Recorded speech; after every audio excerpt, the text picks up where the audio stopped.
Block 1. Unveiling Zeno's Thought Censor. Welcome, Mind Explorers, to a journey back in time to solve a very modern problem. Have you ever found yourself trapped on a mental hamster wheel?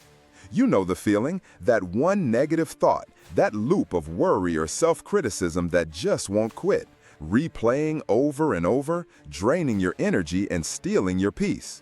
It could be dwelling on an awkward comment you made, stressing about a future event you can't predict, or relitigating a past mistake. In our age of constant information and social pressure, our minds can often feel like a battlefield. But what if the key to winning that battle wasn't a New Age app or a complex psychological trick, but a 3,200-year-old secret from the very founder of Stoicism? Today, we are pulling back the curtain on one of the most practical and powerful tools from ancient philosophy, Zeno of Citium's Thought Censor. Imagine ancient Athens not as a sterile museum piece, but as a vibrant, noisy, and chaotic city. In the heart of it all, in a public colonnade known as the Stoa Poikile, or painted porch, Zeno taught a revolutionary way of living. He observed that our inner turmoil doesn't come from events themselves, but from our opinions about those events.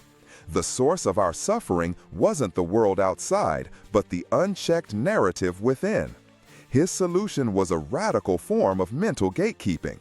The thought censor isn't about suppressing your thoughts or pretending you don't have them. That's a recipe for disaster, like trying to hold a beach ball underwater. It will inevitably burst back to the surface with even more force.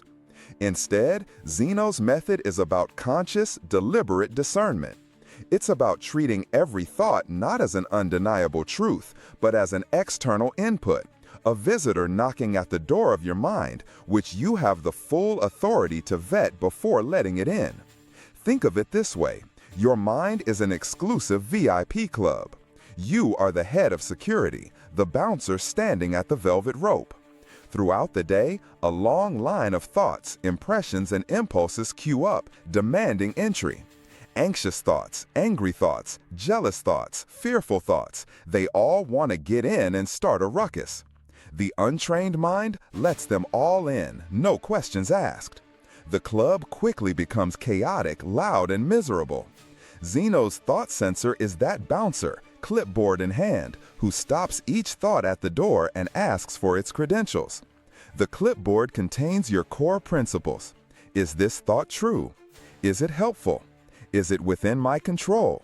Is it virtuous? If the thought can't provide the right credentials, it's politely but firmly turned away. Sorry, you're not on the list. This isn't an act of violence or suppression. It's an act of conscious discernment, of curating your mental environment for peace and productivity. So, how do we put this ancient bouncer to work in our 21st century minds? The process is a practical three-step discipline. First is observation. You must learn to witness your thoughts as they arise without immediately identifying with them. See them as clouds passing in the sky of your awareness.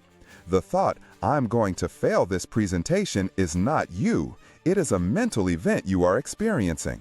This initial step creates a crucial space between you and the thought. Second comes the evaluation, the censor's work. This is where you apply the filter. You challenge the thought with a series of logical questions. Using our example, "I'm going to fail this presentation." Is it an absolute, verifiable fact that I will fail? No, it's a prediction, a story. Is focusing on this fear helpful? No, it just creates anxiety that will likely make my performance worse. Is the outcome entirely within my control? This is the crucial Stoic question, tapping into the dichotomy of control.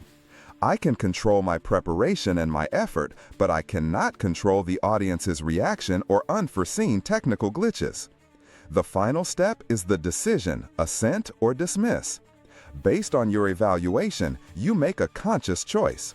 You can assent to the thought, letting it in to wreak havoc, or you can dismiss it as unhelpful, untrue, and outside of your control, turning your focus instead to what you control, your preparation.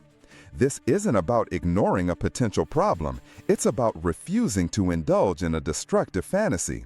You acknowledge the thought, Thank it for its input and let it go on its way, turning your full attention back to productive action. This practice, repeated over time, builds incredible mental resilience, transforming your mind from a chaotic nightclub into a serene sanctuary of reason and peace. This ancient practice empowers you to stop being a passive recipient of your internal chatter and become the active curator of your mind. It is a declaration of mental sovereignty. You decide what gets to occupy your precious cognitive real estate. It's a tool that allows you to instantly shut down those draining, persistent negative loops and reclaim your focus for what truly matters. What is one recurring negative thought you would use Zeno's Thought Censor on first? Let us know in the comments. Subscribe for more ancient wisdom, and we'll see you in the next one.